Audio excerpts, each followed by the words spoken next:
Meus queridos, um novo dia que o Senhor fez para nós. Louvado seja Deus. Já agradeceu pelo seu descanso dessa noite?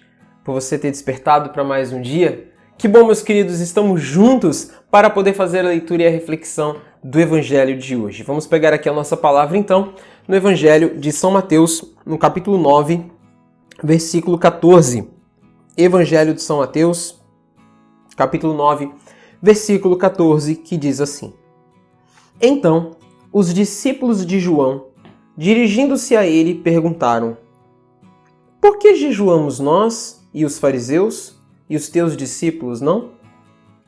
Jesus respondeu: Podem os amigos do esposo estar tristes enquanto o esposo está com eles?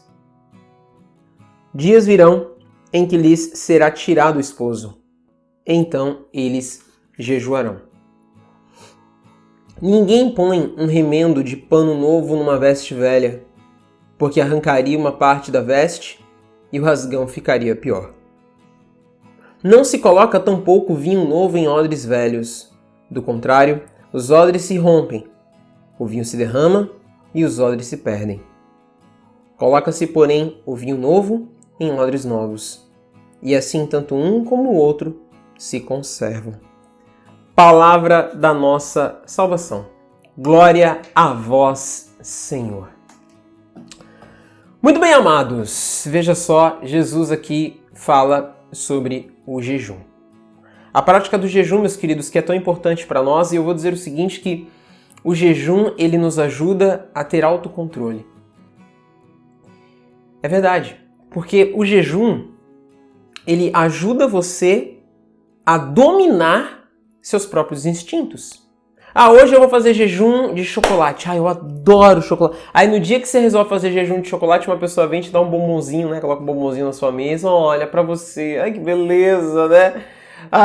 Mas eu falei pra mim mesmo que eu ia fazer um jejum hoje. Ótimo, então faça o jejum do chocolate, daquilo que você se prontificou a fazer. Faça. Mas o chocolate está diante de mim, eu estou com vontade de comer esse chocolate. Então, mas hoje eu estou fazendo jejum. E quando nós aprendemos a dominar a nossa língua, meus queridos, quando nós aprendemos a dominar a nossa boca, a gente aprende a dominar outras coisas nas nossas vidas. A gente começa a aprender a dominar, por exemplo, a nossa língua, dos perigos da fofoca e de falar mal dos outros, ou de ficar murmurando. Então, tudo aquilo que eu me proponho a parar de fazer, se eu sou uma pessoa que costumo jejuar, eu vou ter mais facilidade para lidar com essas situações. Com situações que eu preciso abandonar, com coisas que eu preciso abandonar, largar da minha vida. Veja o que Jesus vai falar. Você não coloca um remendo novo numa roupa velha. O jejum, ele é este caminho que vai transformar esta roupa velha numa roupa nova.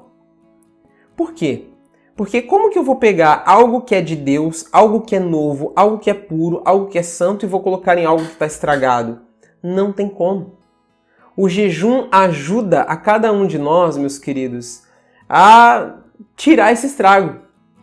Esse estrago que o nosso desejo desenfreado acaba causando em nós. Vou dar um exemplo para você. Um marido trai a esposa, tá? O que acontece? Ele caiu em pecado, né? Ele caiu na tentação. Mas veja, a decisão era dele. Ele tinha o poder de decidir, eu vou por este caminho da traição ou eu não vou por este caminho da traição. Ninguém colocou uma arma na cabeça dele e falou assim, olha, você vai ser obrigado a trair a sua esposa. Deu para entender? Ou seja, quanto mais nós aprendemos a dominar a nós mesmos, eu dei o exemplo da traição porque é um exemplo bem extremo, né? Mas quanto mais a gente aprende a dominar a nós mesmos, nós aprendemos a lidar com as vontades desenfreadas, com os desejos desenfreados. A gente aprende a dizer não. O jejum é uma escola para dizer não. Para que depois eu possa dizer não ao pecado, para que depois eu possa dizer não às coisas de Deus que não competem a mim, que não cabem mais na minha vida. Então, essa prática, meus queridos, nós precisamos trazer novamente. Quando eu digo nós, e precisamos trazer novamente, por que eu estou falando isso? Porque existem muitos católicos que se dizem católicos, mas que não desenvolvem nenhuma prática espiritual. Não colocam nenhuma prática espiritual ali no dia a dia, na vivência deles. Não fazem isso. Então como que eu posso dizer que eu sou católico? A pessoa não reza o terço, a pessoa não vai à missa, a pessoa não procura pelo menos fazer um jejum, né? Às sextas-feiras, é o jejum de carne, que inclusive a igreja pede. Não faz nada. Então a pessoa vive o catolicismo como se não fizesse diferença. E ser católico, ser cristão, estar inserido numa fé, precisa fazer a diferença. Jesus não veio para falar isso aí, galera, continue fazendo tudo que vocês estão fazendo, tá tudo certinho. Não. Então, como cristão, eu também não posso simplesmente olhar ao meu redor e achar que tá tudo bem, que tá tudo certo, eu vou viver na minha vida. Não é assim que funciona. Se eu sou cristão, eu já sou um sinal de contradição no mundo que tenta engolir você, que tenta mostrar para você que você é o Senhor de você mesmo, Senhor das suas vontades. E não é assim que funciona para quem confia em Jesus Cristo. Quem confia em Jesus Cristo se coloca e se submete à vontade dele. Mas tudo isso faz parte de um treino de abandonar as coisas que estão pesando, as coisas que não me levam para Deus, que só me fazem pecar. O jejum é uma excelente via, uma excelente ferramenta de santificação. Se você ainda não deixou o teu joinha, por favor, não esqueça de fazer isso agora, ok? Muito importante aqui para o crescimento do canal. Não esqueça também de se inscrever, né? Tua inscrição também ela é importante, assim ajuda o canal a crescer. E antes de você ir embora, escreva aqui embaixo nos comentários a seguinte frase: eu quero ser um cristão de verdade. Vou repetir, tá? Eu quero ser um cristão de verdade. Estávamos e continuaremos reunidos em nome do Pai, do Filho e do Espírito Santo. Amém.